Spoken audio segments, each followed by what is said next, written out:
พี่น้องเพ่งพิรดาเจ้าของผลงานเพลงห้อยใจบ้านไฟแสนประกาศยุติบทบาทกับวงแพ้วเผาแสนทองอีกแล้วคือพากันประกาศยุติบทบาทดีเทวพี่น้องเลยบัดดีแพ้วปันเพลงพิมดากับบันย่ายยาวอาจลาดดีพี่น้องแล้วว่าจังสี่ล่ะเมื่อนี้น้องเพ่งขอยกย่อขวัญหามากราบล่าแม่แพ้วแม่ยุยฤดูกาลไม่นี่น้องเพ่งบ่ได้เดินสายไปกับทั้งวงแล้วนะคะระยะเวลา2 ปีกับวงแพ้วเผาแสงทองเมื่อนี้น้องเพ่งขอยุติบทบาทการเป็นศิลปินของวงตั้งแต่เมื่อนี้เป็นต้นไปบ้านหลังนี้เหมือนเป็นบ้านหลังที่2ของน้องเพ่งระยะเวลาที่ผ่านมามีเรื่องเล่าความทรงจำมากไม่เกิดขึ้นในบ้านหลังนี้ทุกคนน่ารักกับน้องเพ่งเสมอน้องเพ่งรักและผูกพันกับที่นี่บ้านหลังนี้ให้ชีวิตใหม่และทุกอย่างกับน้องเพ่งขอบคุณผู้มีพระคุณที่ให้โอกาสกับน้องเพ่งทั้ง3ทานเพราะว่าสิเป็นแม่แพ้วพอบิ๊กแม่ยุยที่ยิบยื่นโอกาสให้หนูในวันนี้ในวันนั้นหนูสำนึก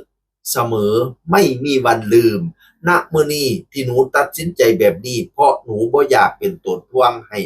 ไม่อยากให้แม่แพ้วต้องมาค่อยแก้ปัญหากับดราม่าต่างๆที่เกิดขึ้นกับหนู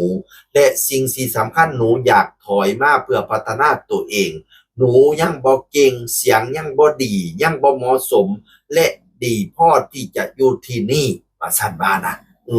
เสียงยังบ่ดียังบ่เหมาะสมหนูยังบ่เก่งบ่ดีพอที่อยู่ต่อที่นี่ว่าซั่นการติดสินใจเที่ยนี้ของหนูอาจสิถูกใจหรือบ่ถูกใจกับหลายคนสำหรับคนที่บ่เข้าใจหนูกราบขอโทษจากหัวใจและอยากให้ทุกคนเข้าใจในการตัดสินใจของหนูครั้งนี้นะคะหนูขอบคุณแม่หมีขอบคุณหลายๆคนนั่นล่ะที่เป็นกำลังใจคอยเคียงข้างมาตลอดในอนาคตบ่ว่าหนูสิทำอะไรหรือสิไปอยู่ใดซอยเป็นกำลังใจให้น้องเพ่งด้วยนะคะสุดท้ายนี้น้องเพ่งขอร้องFCของน้องเพ่งนะคะถ้ารักหนูไม่ว่าหลังจากนี้สิเกิดกระแสวิพากษ์วิจารณ์อีหยังก็ตามสร้างบ่ต้องไปตอบโต้อีหยังและบ่กล่าวถึงภูมิพระคุณของหนูไปในทางที่บ่ดีเด็ดขาดนะคะหนูขอร้องจริงๆจากใจค่ะเมเพลกับหนูเข้าใจกันดีและหนูยังรับเคารพเสมอค่ะว่าซั่นว่าย่าวอาจลานพี่น้องเอ้ยยังรับและเคารพเสมอที่หนูออกไปนะเพราะว่าหนูบ่อยากให้แม่แพ้วนำเก็บปัญหาหนู